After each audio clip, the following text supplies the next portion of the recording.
3, 2, 1. Peanut Gallery Gaming. Yay! Yay!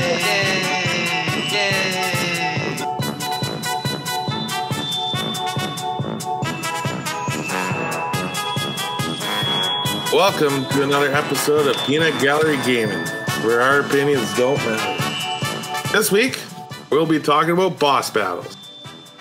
They're a staple in many games and ender of games for many people. This week, we're joined by Stinky Bandit. G'day, g'day. Alongside Hoggy Dog. Hello, hello. Uncle Blobby. Welcome. Happy Sunday. Absolutely. And always, I'm Haunted. So, this is going to be a good topic. I know a lot of the time boss battles can be frustrating. Sometimes they can be fun. Sometimes they're just annoying. But first, I want to talk about any new games that we've been playing. Has anybody tried something new, interesting they want to talk about? Yes? No? I've been playing this weird little game that I downloaded from Xbox Game Pass called Craftopia. It's kind of interesting. Okay. It's in early access. Kind of about? It's in early access, you know, so it's still a little bit buggy, and I don't really understand kind of what's going on apart from watching a few YouTube videos. But it's sort of like you land on a little island, and then you mine sticks and wood and whatever else you do in those sort of games.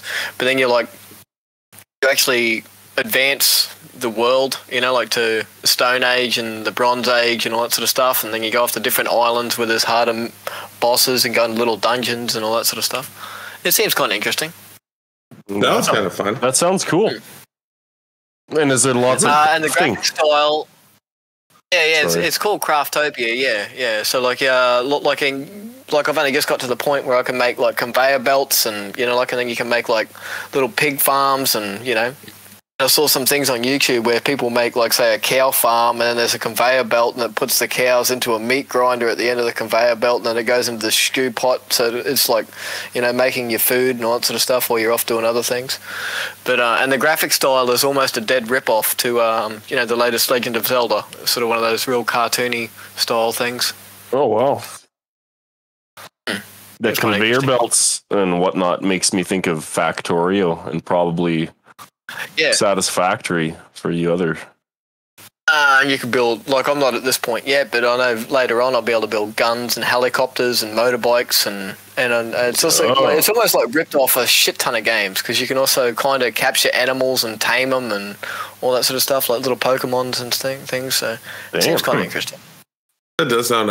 Some about crafting games just have something special in my heart, where they're just so fun, and I'm always looking for the next crafting game. Yeah, well, it's on Game Pass, so I'll have to give it a shot. I know you're bringing up Factorio, which I've always wanted to try playing, which kind of got me to the point of playing Satisfactory, which is a really good game. Yeah, and I was going to eventually get that and play that with you guys, but I haven't got to that point yet. I think you and Hoagie both played that, didn't you? Yeah, a lot, and I know that. I think there's been come out with an update not too long ago where you got jetpacks and stuff now in there. Yeah, so I want to revisit it myself. So that's going to be one that we're going to be playing here in the near future, for sure. Absolutely. So, talking about fun games, I know throughout many years we've played many games. I've got kind of a list here of boss battles. I won't get into depth yet, but some games that I've played that I remember having boss battles is Zelda.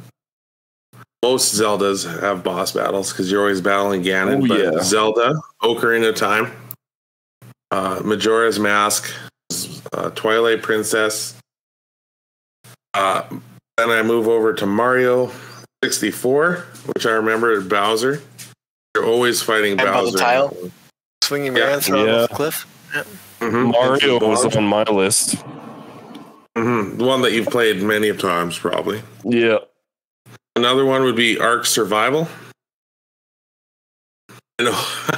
We've played Ark Survival so many times. Yeah, but we just flogged those bosses. We just put 40 T-Rexes on the spawn point, and the second it spawned in, it was hell yeah.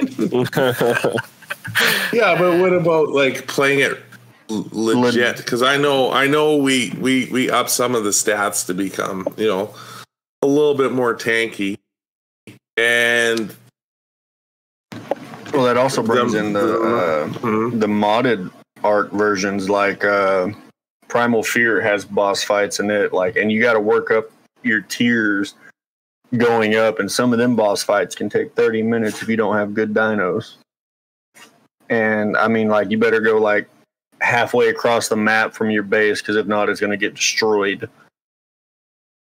So yeah, Ark has a lot of potential. Well, yeah, and if you play it legit, I remember the first time we played it pretty much legit. There was only a few little things that were boosted. In the boars for healing, what were not the T-Rexes, but the ones they always found in the cold zone. They started with the Y.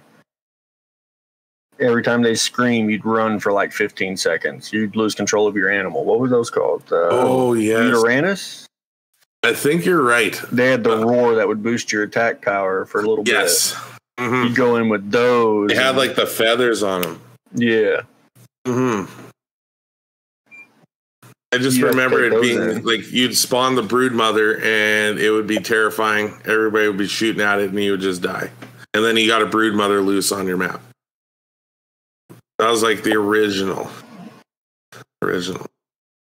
Next I have in line, we'll go from Ark to Dark Souls. I haven't played many Dark Souls, but I brought this on the list because I know Stinky Bandit has played a lot of Dark Souls. I beat all 3 Dark Souls. Yeah, and they have some bullshit bosses. Another one I want to bring up is Outriders, because they also have bullshit bosses that are just stupid. A stupid magician that if you don't lower your difficulty, it takes you half an hour to kill him, and it's not hard. It's just got that much health. He's fucking dumb. Yeah, it's not really much strategy to the boss fight, as in it's just you're gonna lose. You're gonna be done. You'll have no bullets to kill him. Next I can bring up is Titanfall 2. Anybody else play Titanfall 2? Never. No. It was a fun game. I don't really remember the boss fights from it, though, so it tells you how hard they were. What about Monster Hunter? That entire game is boss fights. In a sense. Yeah, that's true. Everyone's a boss fight. I'll tell you a game that always stuck out for me with boss fights, and I don't know if any of you have played it, but it's called Asura's Wrath. Yep, that's an insane game. It is a very insane game. You want to talk about boss fights, that one's got some boss fights in it. It's like the giant space Buddha, and you fly up over the head. Yeah, that is a nuts game. It's the most anime game I've ever seen. Mm-hmm. I've never played it. But apparently, speaking of anime games, isn't there... Sorry to kind of go off topic here, but isn't there Attack on Titan game that's coming out? Or has come out? That one might have some pretty cool bosses. Never watched Attack on Titan. What? What? It's good. Okay. Next one I have on my list is a classic, Mike Tyson's Punch-Out! Knockout. Of course. Right? You gotta have that. I haven't played it in many years, but I remember Mike Tyson just being a butthole. Borderlands, I want to bring up. We're going to bring this one up in depth because there's too many bosses. And a lot of them have funny names and they're just goofy, which I really appreciate. A lot of times they have big, huge bosses to fight. Yeah, and the ones in Borderlands, they also seem to have for how many there are, they kind of have personality, I guess. Absolutely. Each one's completely different than the next. And they always have that little intro sort of cut scene or dance or whatever they do to... Yeah, just pop in kind of thing. Destiny 1 and 2. I want to talk about the raids and maybe some strike bosses. I know Doom had a lot of bosses. Turok. I'd say some of the most memorable bosses I can think of in the last couple of years, not that they were hard, but just like for comedic value especially, is just some of the South Park games. Man, did they have some good bosses. You fight Man, Bear, Pig, what's that name? Al Gore, and you have to fight Jared. You have to fight Jared from Subway when he gets out of jail. That was dumb shit. Yeah. Those are some really good games. I wish there's a third one coming out. And last one is where you gotta, what is it? You gotta kill Trevelyan in GoldenEye 007. Does anybody else remember that? No, that's been like 20 years ago. Too long.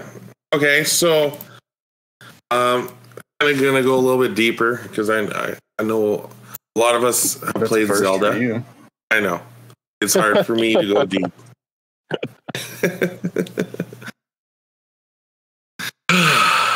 Way to go! You just made me feel bad. You'll be all right, I promise. Yeah, you got it right in the feelings on that one.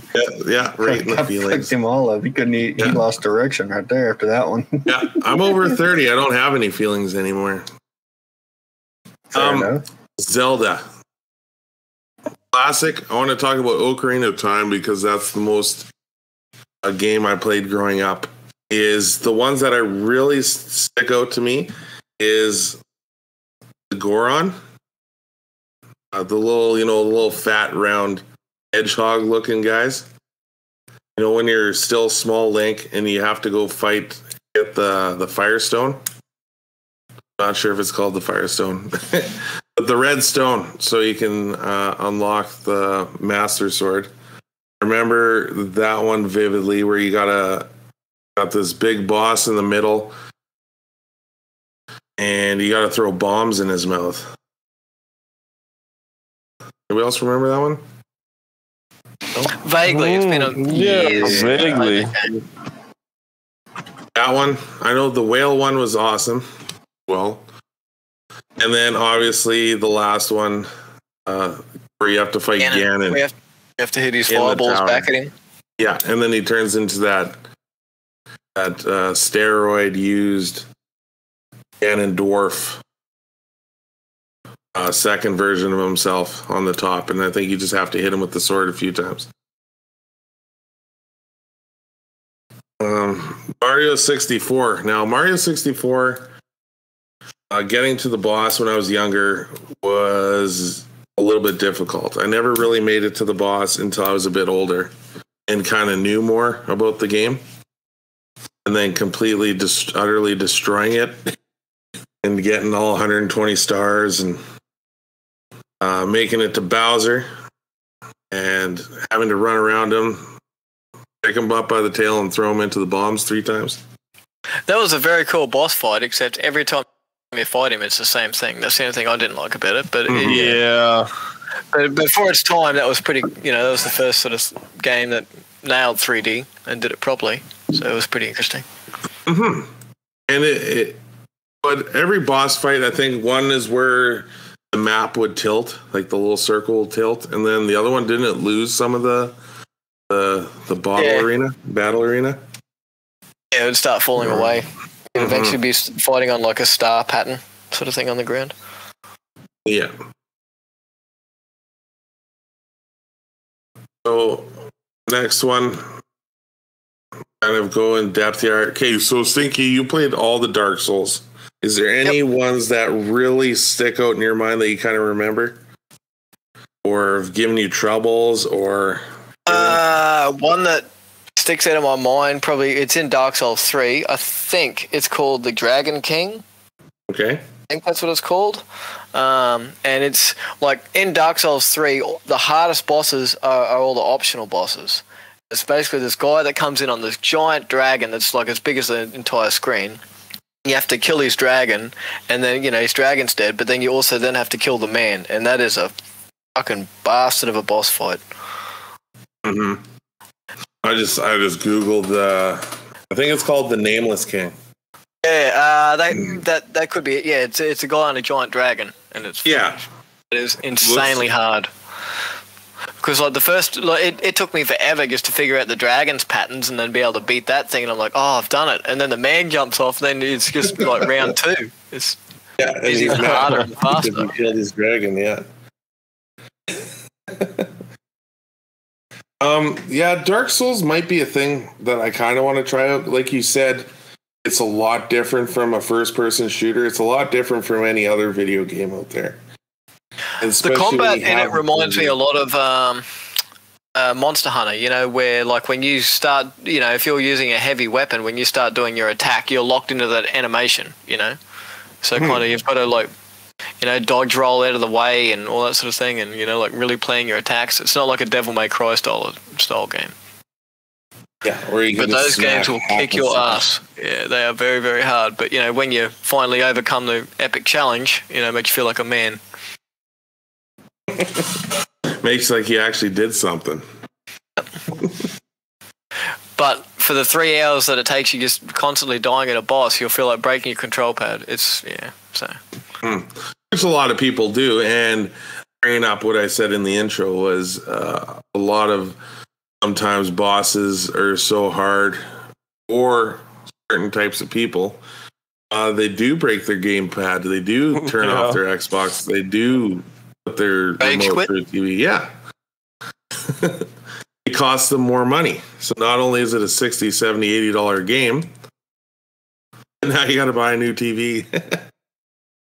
I've seen quite a few rage quits on YouTube and TikTok and all those other ones there. So, we talked about Outriders. That one there for me was frustrating because you would have the correct gear, you'd have the right level of gun, right amount of damage, go through the level. Yet when you come to a boss fight, you would use up all your ammo like 4 or 5 times. You'd have to go get it, restock your ammo, and you'd still be nowhere closer to killing the guy. And then he would heal I found himself. that very much so doing the campaign. Like doing the campaign was very much like that with a lot of the boss fights, and you'd know that this boss fight just had bullshit health, so you just drop your difficulty way down so you can one-shot it. Otherwise, you'd stand there for 45 minutes just shooting it. But when you start doing those end-game expeditions, they weren't so bad. You could melt those guys pretty good.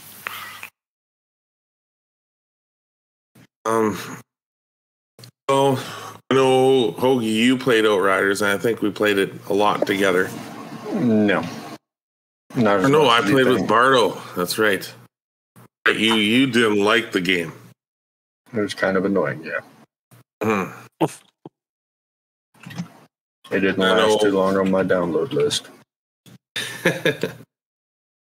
Turned to delete right away. I know, Uncle Blobby, you don't have a Game Pass, so you wouldn't have had it.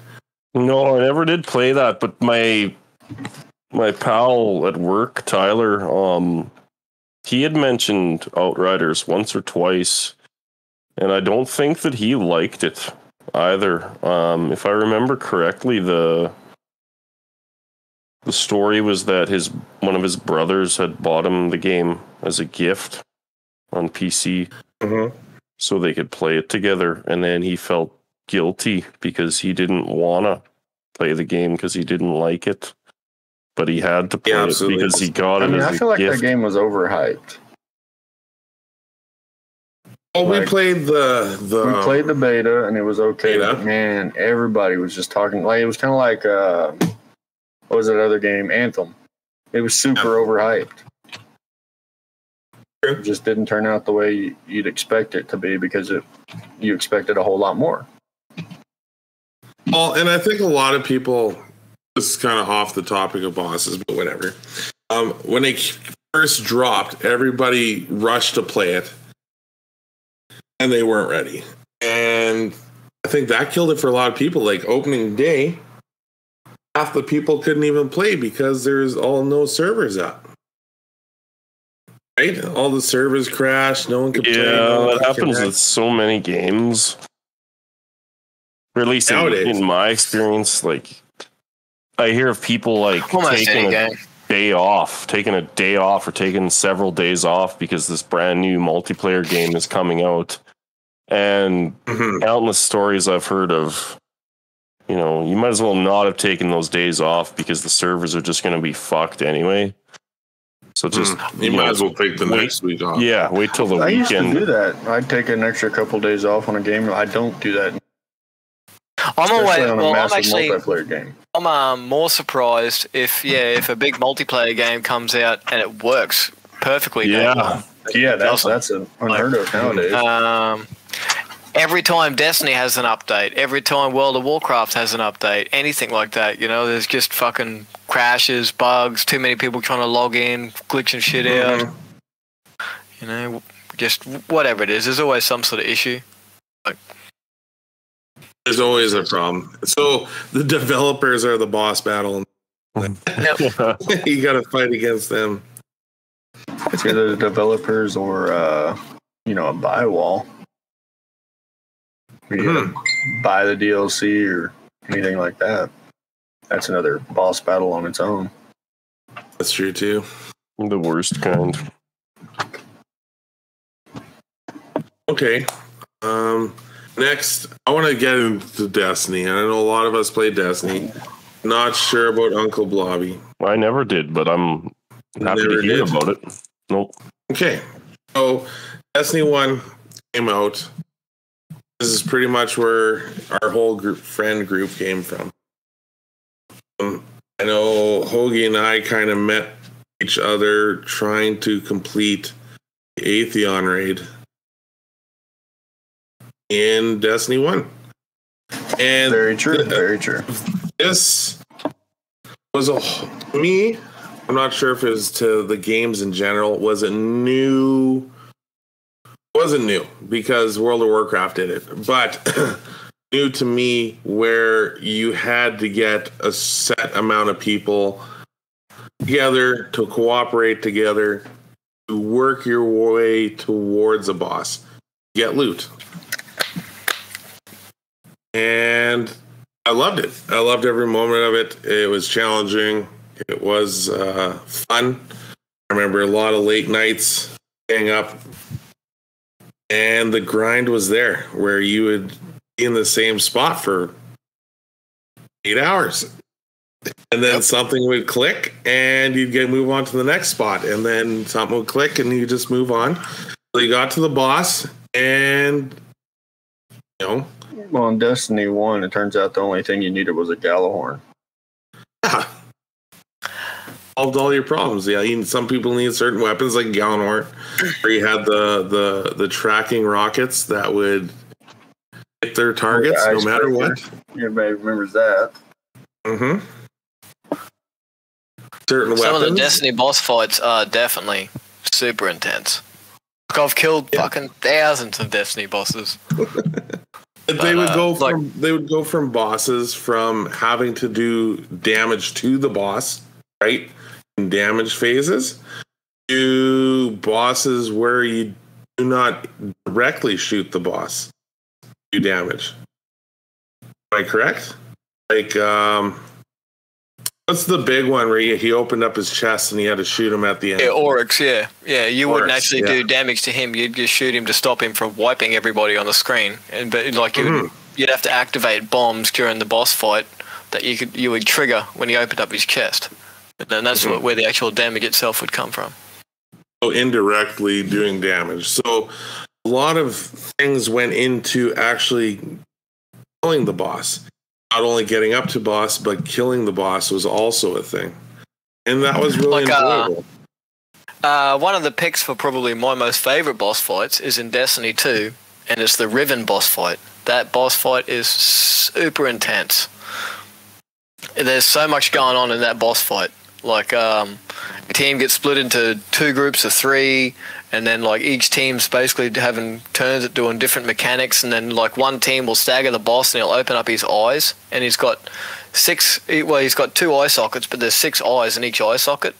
So Team 1 will see what eyes light up, and you'll have to relay that to Team 2, and then when the boss goes over to Team 2 side, then they have to shoot those eyes, you know, like, so it might be L1, R4, you know, would be the call out, you know, so when the boss opens up his eyes, you'd have to have 2 snipers ready to shoot L1 and R4 eye. If they shoot the wrong eye, it's a wipe. If they don't shoot the eyes, it's a wipe.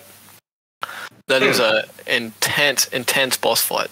That is one of the most mechanically and yeah, but until you get to the very last part and somebody forgets to shoot the eye or shoots the wrong one, or they start, I've only had a heavy machine gun left, so you're trying to fuck. It's just that is an insane boss fight. One thing, if I might add, I never played Destiny, but I'm familiar with like these raid mechanics from playing World of Warcraft, and there's certainly a lot of interesting boss fights in that game too. But there's so many in this sort of boss fight where you're on a team with 6 people or 10 people or whatever, and there are these very specific mechanics like Stinky just mentioned, where you gotta shoot the sniper's gotta shoot the right eyeballs at the right point of time in the fight, or else it's a wipe and everybody dies.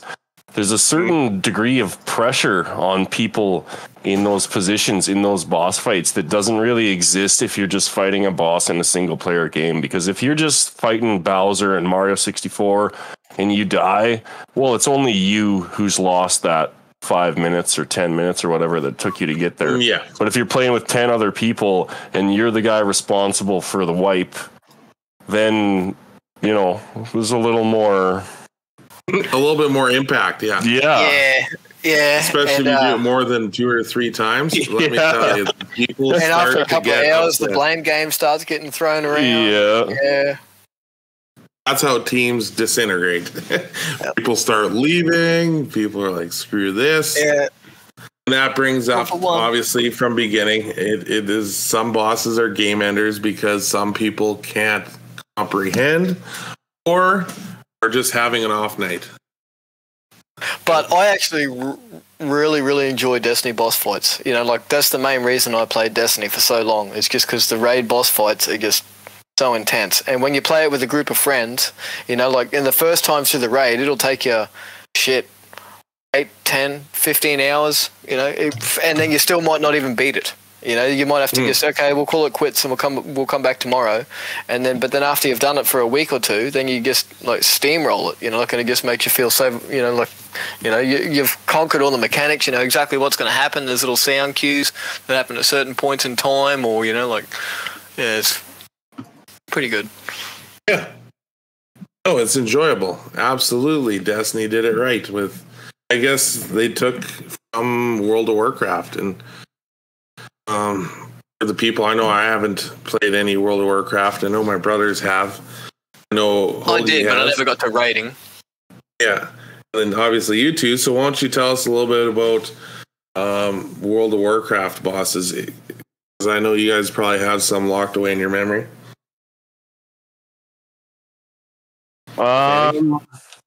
There is a lot. Like, every expansion brings out new bosses, new raids. Every dungeon in the game has boss fights in it. Yeah, and they all have unique boss fights too. So there's like almost so many that I don't remember a lot of specific ones.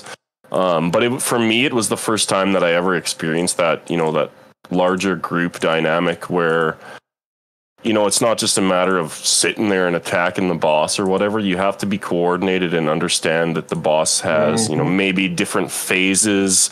The boss has different abilities that he's going to signal, and you got to look out for them.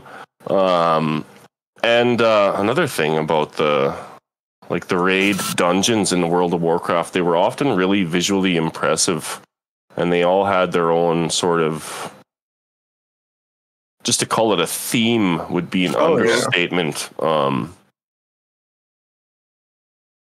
size and yeah, for me, the whole coordinated raids with larger groups of people was both a good and a bad thing, because it's a lot of fun when you can have all those people cooperate to get together and succeed. Even when you fail up to the point of succeeding, you're like learning how to do it together. But at the same time, if the group just isn't able to cooperate, or if there are a couple people who are just AFK half the time and they're not paying attention, then everybody suffers as a result. And communication is definitely key. I remember a few times where we were trying to do raids. Sometimes you want to help out, obviously Sherpa people through it, and I know Stinky has a lot of experience doing this. And I also, not as much as him, but and Hoagie, we have experienced Sherpaing people through Destiny 1 and some of Destiny 2 raids. One would be our friend and oldest member of our friend group would be D-Boon. He's an older gentleman, and he wasn't as good as all of us, right? And we didn't want him to miss out. Sometimes that lacking of communication between him and us would sometimes make some of our friends leave the group and be like, screw this, because why? Like, we understand why we want to get him through, because we want him to, get the new gear and get the new loot and enjoy the game as much as everybody else. But at some point, it's kind of hard to bring someone through until it's an older raid, if that makes sense. Yeah. Right? Well, the Boon's a great guy, Yeah, he was just say at the end of Destiny 1, he would have been late 50s, maybe early 60s. I don't even know. And I can remember doing the Axis boss fight. And then at a certain point, 3 people on the team of 6 randomly get chosen, and then they get a buff. And if the Boon got it, he'd just jump off the stage and kill himself. and then get self-res as his warlock, and so then his buff would just get passed on to the next person in the line. So kind of, but yeah, we used to always be there for the team, help him out. Like I've done. If you ever look me up on Raid Report, I'm still probably in the top 30 for one of the raids for Sherpas, because I've got 500 or 600 Sherpa points on that raid, because Raid Report tracks all that stuff. Always out to help the other person, right? Let's say if someone came and joined your party and didn't have a mic, it makes things pretty difficult, almost to the point where you can't do a lot of the stuff because you can't do all of it, right? Yeah. Well, when we used to do a shit ton of Sherpas, we used to go in there with at least 4 of us. If there was 5 of us, and if that one person didn't have a mic or had absolutely no idea, there might only be 1 or 2 points throughout the entire boss fight, but they've got to be in a certain location. And as long as they're there, the rest of us can just kind of, pretty much do everything else that's got to be done. Do the rest. Yeah, but that wouldn't be like a day 1 raid. That would have to be a raid. No. Yeah, right. By the time we start Sherping raids, we'd pretty much have the raid on lockdown. So we'd know exactly what's happening and everything else, and learn our own little strategies and kind of things like that. Because like a lot of the raids in Destiny 2, anyway, especially, like Destiny 1, once you get to know them well enough, you can go in there and get 3-mans. 3-mans and 2-man and stuff like that. Where people are doing multiple jobs at once. Sort of. I remember watching a video, Crota, and beating the Crota boss on the drum set for, what's that one? Rock? Oh, what's that one? Not Guitar Hero. Rock Band? Use the Rock Band guitars or drum set and beat Crota solo on the drum set. I think that's when Swords came out, which kind of broke the earlier raids. They did so much damage, right? And they left their old raids in the dust where you could just easily walk through the raids without much trouble at all. Yeah. Nowadays they work on more like World of Warcraft raids, whereas the game levels up, the raids also level up. So. Okay, let's take a minute to hear a word from our sponsor. There. Anybody else have any kind of boss fights that they remember or love doing growing up and just have played over and over again? So yeah, I don't know. It's not necessarily a love-hate thing, but one I wanted to bring up again, just to make one particular comment, was the Mario versus Bowser boss fight, and not just in Mario 64. Obviously, Bowser's been the boss since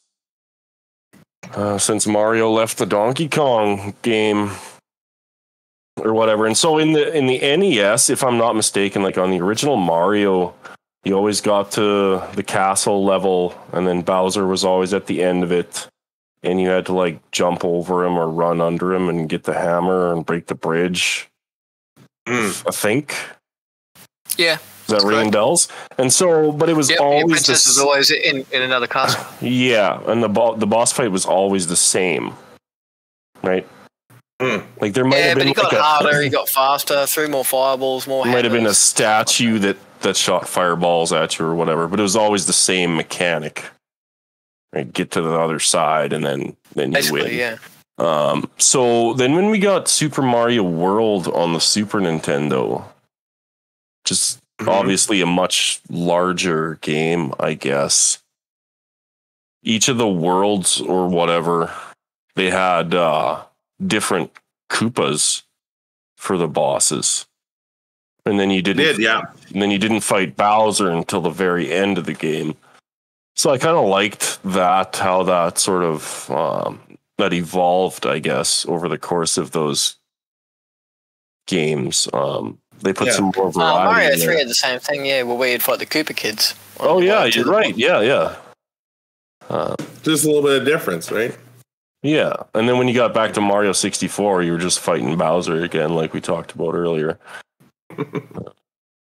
But yeah, I think that, at least for me, the Mario versus Bowser boss fight has always been.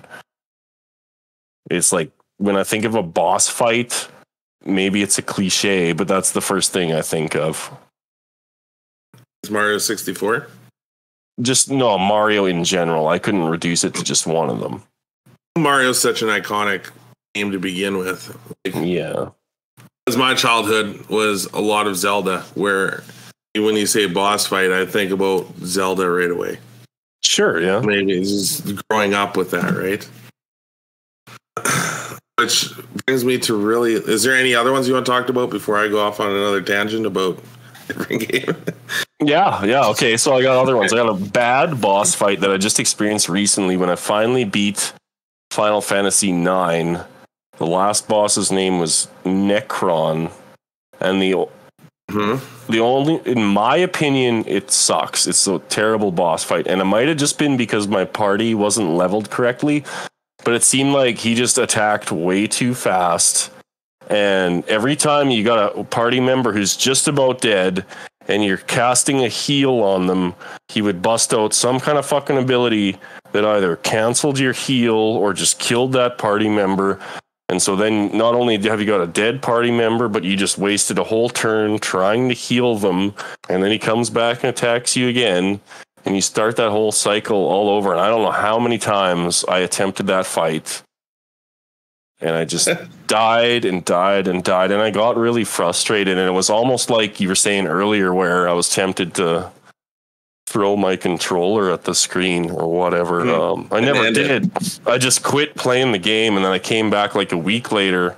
And I was like, okay, I got to beat this. And then I did. I don't know, I had a cooler head about it, or I just got lucky. You walked away and came back. It makes sense. Yeah.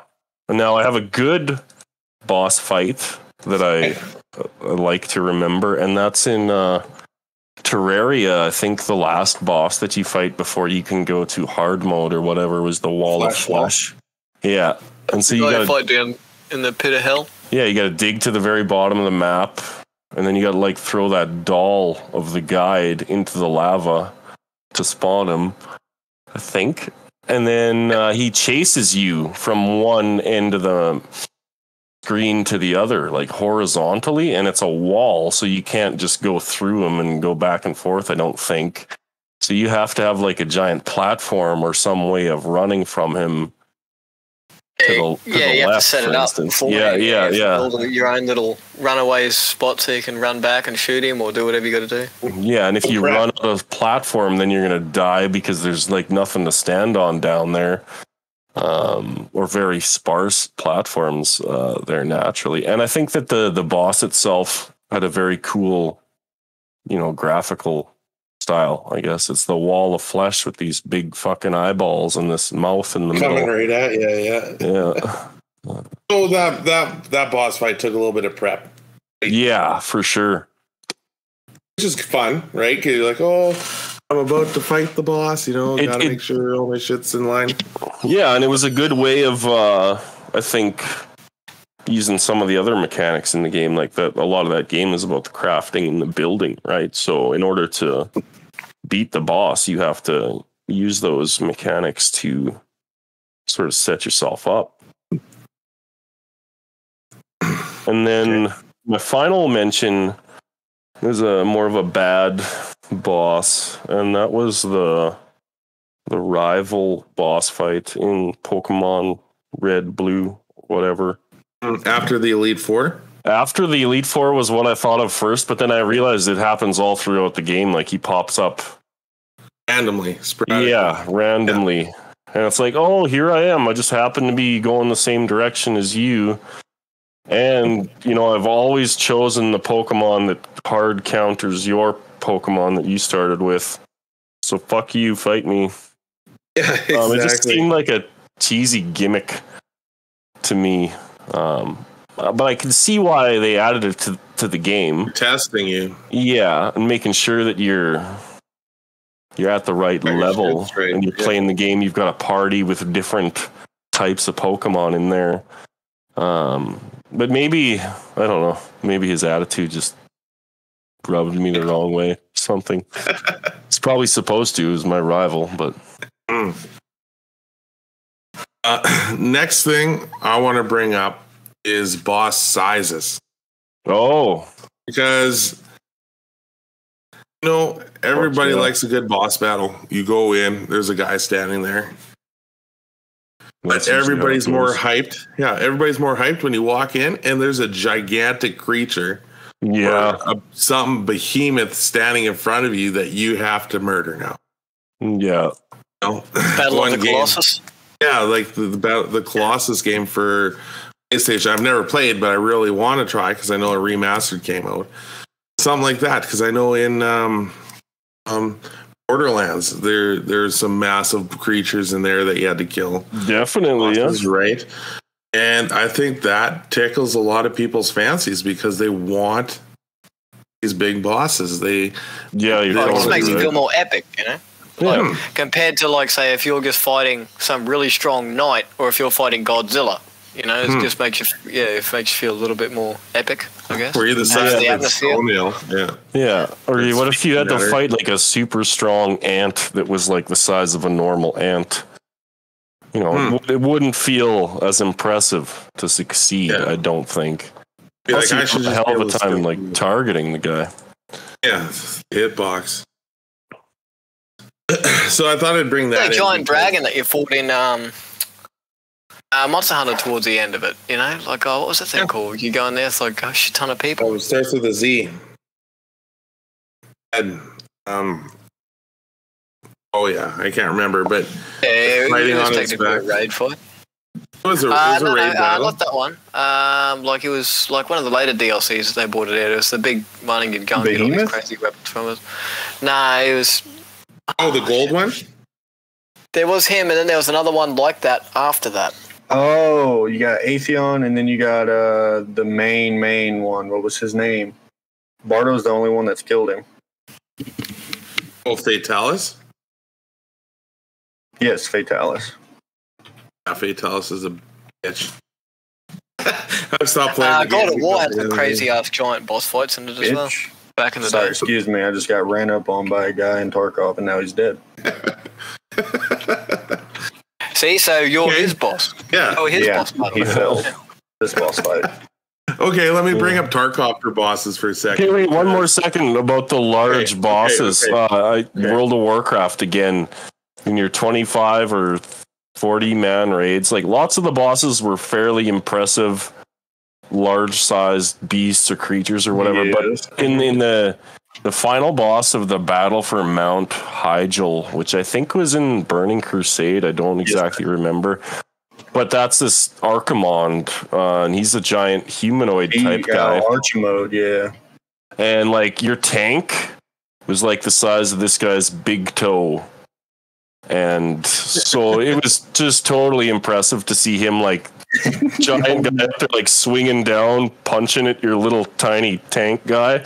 And your whole team is like spread out across the battlefield, just like, I guess we were the ants in that situation. And it certainly had that feel that you were talking about.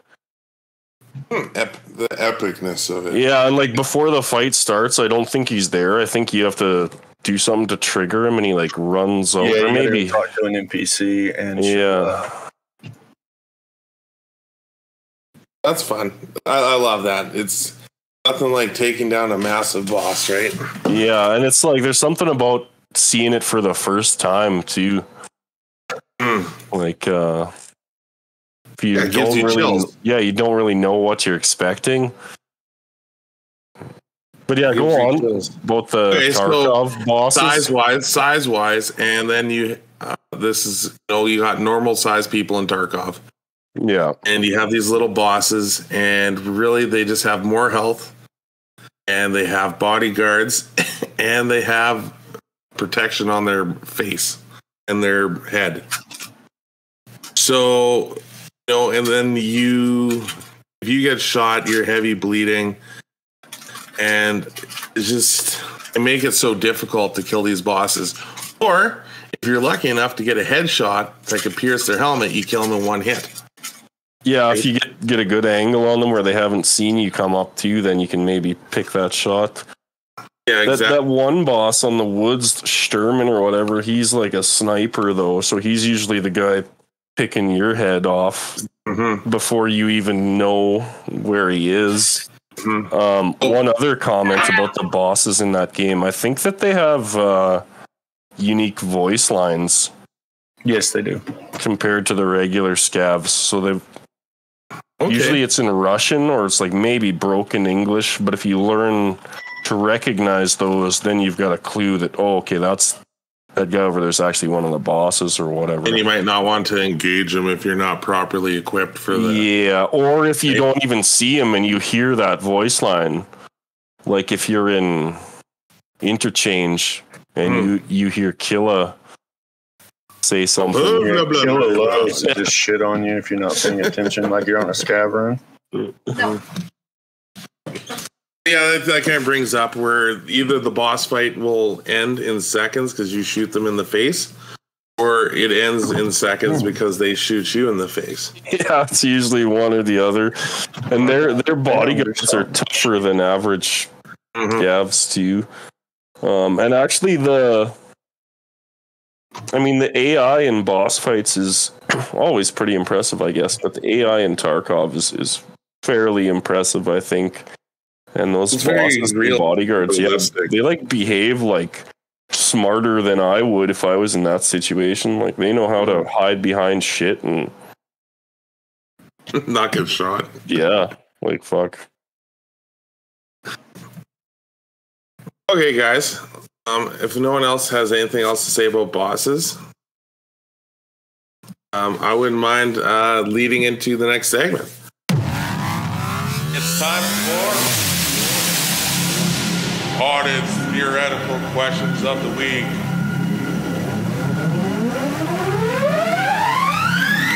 This is where I ask the guys around the table and our fans on our Facebook and Twitter pages a hypothetical question. And if you answer, your answer could be read on the podcast. So, and also on our Discord. Yeah, by the way. Everybody's got to join the Discord for a chance to be entered in the next giveaway, which Hodded hasn't mentioned yet, but I know that he's planning on giving away some sweet stuff to listeners like you. So absolutely.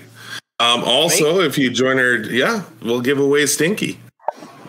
I'll go with my right sock, slightly used. Slightly used sock. Oh, don't use that sock. That's my bedroom sock. That doesn't leave my bedroom. But yeah, get stinky. So join our Discord, and you know what? Talk to us. Maybe play some video games with us. And we're pretty social, so who's willing to meet new people? So my hypothetical question of the week was, what futuristic thing from a sci-fi movie or book would you really wish that would exist right now? I gotta be right back. 1 sec. Sorry. Can I go first? Yeah, no problem. I'll go first. You can go first. All right. I want Rick's portal gun. That would be pretty sweet. What would you do with it? What couldn't I do with it? It's the better question. Okay. So Because it can take you anywhere, anytime, Mm-hmm. any place in the infinite whatever. So what's to stop me from going into the Any future, timeline. getting the lottery numbers, seeing what games are coming out, Mm-hmm. and Better stuff not like hold that? out on us then. Well, I'd have to kind of be quiet about it because then I'd have, people like, okay, he's got a portal gun. We got to keep an eye on this dude. Yeah, well, so we won't talk about it in chat. You just show up at my house. Just not chat. Yeah, I'll just show up at your house with a $20,000 gaming computer. Yeah, here you go. Don't say anything, then just disappear. Okay, so yeah, Rick and Morty. That'd be a good one. You could get away with a lot with that thing. What about you, Stinky? Well, I know I posted that dumb video in the Discord there about that guy Coke machine. the guy from American Dad who had the machine that could turn tap water into cocaine, and that's a great invention, but guaranteed dead in a week. So I don't know about that. Or rich in a week. Yeah, but no, but then rich and then also dead in a week. Yeah, I can guarantee. You just need to also live in the world from last week's theoretical question where you die and you wake up in your living room. You respawn next to your Coke machine. Your Coke machine's still going. But so yeah, that's a great invention, but no, I don't want that because guaranteed dead in a week. But then I kind of had two. One is also from Rick and Morty. Is I'd love to have a Macy's box. Oh, Mr. Meekseeks? Ooh, yeah, that's a good one too. But I'd probably go with Hoagie shadows mine by a little bit just because of what it can do. But I thought the phone booth from Bill and Ted. That's kind of device. You put in the date and then you go to the date, right? It's like a time machine. Yeah, from Bill and Ted. Don't tell me you don't know what Bill and Ted is. I know what Bill and Ted is, but I don't think I've seen it. Somebody's gonna have to get educated. No, it also because I don't know what the Macy's box is either. So give us an explanation. It's a box you push. Yeah, let's Stinky explain. You know what Rick and Morty is, yeah? The TV show? Yeah, it's a cartoon, yeah. Yeah, okay. Yeah, well, it's a little box, and you press a button on it, and this little blue, I don't know what, alien-looking dude comes out, and he's there to help you out on your task. And then once that task is completed, he just vanishes. Yeah. So then you press it again. So I could spawn little Mr. Macy's and tell him to go to work for me today, and he could just go to work. That sounds all right, yeah. And then at the end of the day, his task is complete, and then he'll die, and then you just spawn another one. That was really need to catch up on your Rick and Morty. It's a great show. Oh, absolutely. And one of the key things with the Mr. Matrix, they want to complete the task. Like that's their sole purpose is they have to complete the task. Even better, yeah. Every minute they're alive is excruciating pain for them. Yeah. We're trying to help Gary out on his golf swing. Yeah. He wanted one of the main characters. What's his name again? Jerry. Jerry. He pushes the Mr. Meekseeks. He wants to take 2 strokes off his golf game or something like that. Yeah. And it's like super impossible. And by the end of it, Mr. Meekseeks is touching the box and spawning in another Mr. Meekseeks to help him out. Yeah. At the end of it, there's just like Mr. Meeseeks that have been, there's just everywhere. And they're just in excruciating pain and they just hate their life. And just really hate Jerry. That's one of the best episodes on that show. Is the one with the Meeseeks box. Okay. Uncle Blobby, it's your bad. Okay. Yeah, sorry, the cops were at my door. Okay. I just invited them in. Machine? Invited them in to check out the cocaine machine. Yeah. Let's check out this thing I found. Okay, so I have a list, but I think that the top one on the list is probably, this is maybe too cheesy for you guys, but it's the remote control from the movie Click. Where you I thought of that one myself. Pause time, and I think you could like rewind or fast forward too. I'm not exactly sure. But I got a question for you on that one. Does it come with the consequence that's in that movie? That every time you fast forward something or skip something enough, it skips it automatically? Yeah, it probably would come with that. Because then that would suck. And that, so yeah, I'm not. The main functionality that I was looking for was the pause time.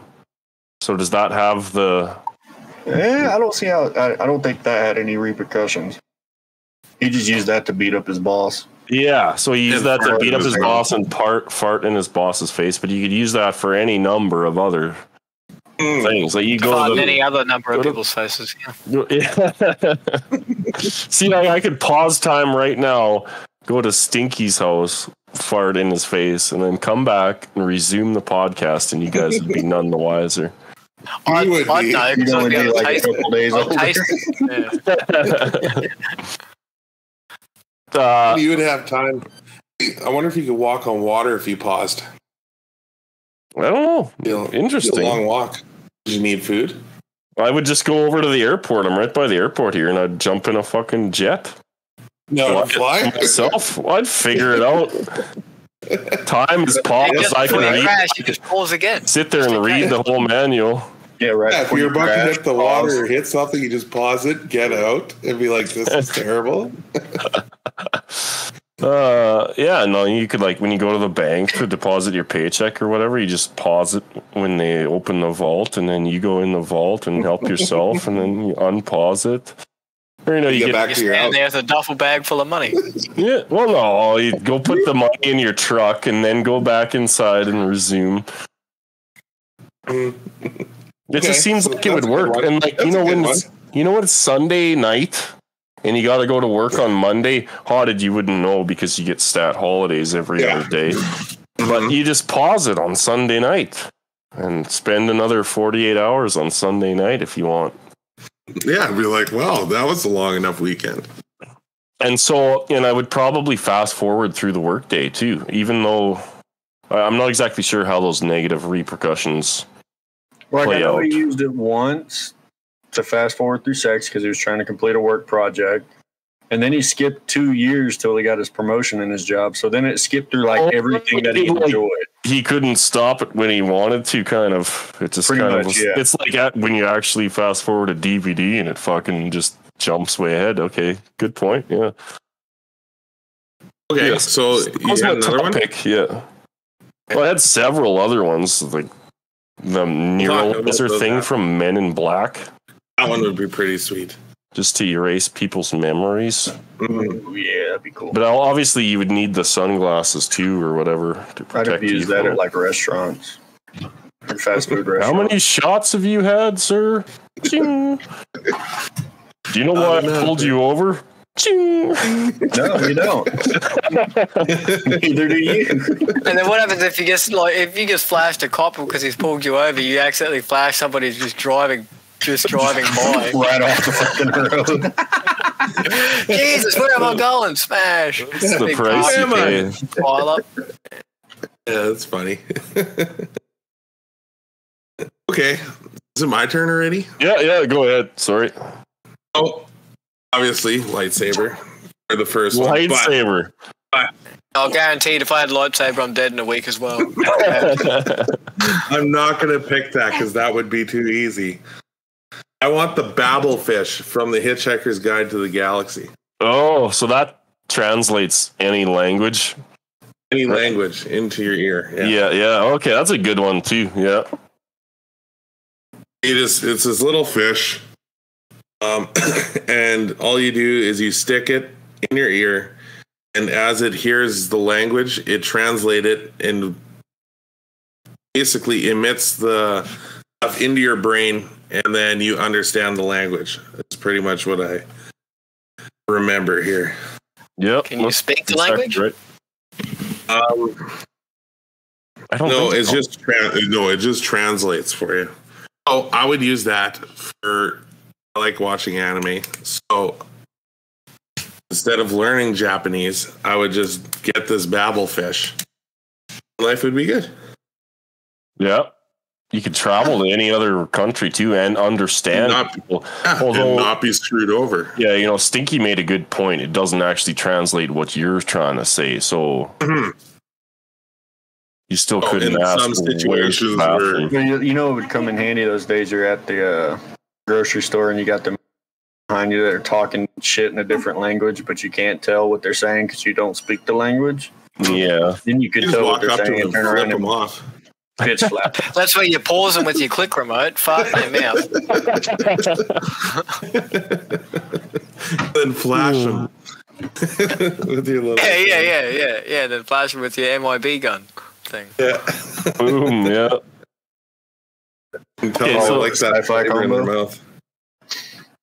Does anybody else have honorable mentions, or can I mention a couple others? Okay, my honorable mention's a lightsaber. Go ahead. I want to hear yours. What would you do with a lightsaber? What wouldn't I do? Like, you need this tree cut down? Don't worry, I got you. Yeah. Oh, you need the cellophane off your salad? Don't worry about it. I got you. Oh, all of it. We need to reheat your coffee a little bit. You just put the tip in your coffee. Okay. Honorable mention, portal gun. Okay, that was on my list too. Yep. Okay, fair enough. On my list of mentions, yeah. And teleporter from Star Trek. Mm-hmm. Pretty good one. Yeah. Unless you're on the toilet, then just don't beam me up, Scotty. Yeah. Star Trek had like the replicator too, or whatever, if I'm not mistaken, where it could synthesize any item as long as it had that item's structure in its memory. So you could make a fucking hamburger, or you could make a fucking baseball bat, or a $1 million bill if you had it in the memory of the machine, which would probably be handy. I don't know. There's a lot of futuristic weapons too, but I know you had a list. So why don't you go through your list? The list isn't that much longer. Okay. There's that. This is pretty stupid, actually. There's the shrink ray from Honey, I Shrunk the Kids. And then there's the enlargening ray from Honey, I Blew Up the Kid. You get one of each, and then you could just make things larger or smaller as you please. I don't know exactly what you do with that, but you could world hunger, which brings up what about Cloudy with a Chance of Meatballs? Right, where he created a machine that turns water into any type of food you want. Yeah, okay. That would be just perfect. Yeah. I had one other one from Hitchhiker's Guide to the Galaxy, too. There's the infinite improbability drive that powers the spaceship. It allows your spaceship to be everywhere simultaneously in the universe and instantly arrive at any point. And that would probably be convenient. If I had somewhere to space travel to, that's how I'd want to get there. Instead of having to wait.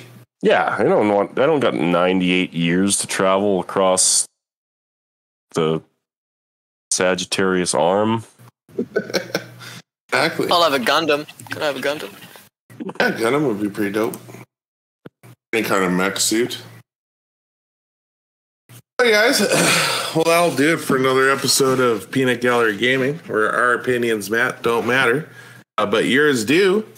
So reach out to us on our Facebook and Twitter pages, and talk to us. Join our Discord, which I'll put the Discord link into our Facebook and Twitter again. If you guys haven't seen it, and also on our YouTube channel as well. catch us on there. I know in the future we will be putting on gameplay, random gameplay of and Twitch streaming of us playing video games together. We're gonna make that work here. I just gotta figure out a few things, and we'll go from there. So let us know what you want to talk about in the next episodes, and we'll go from there. I'll do it for me. All right, see you guys. See you later. Adios.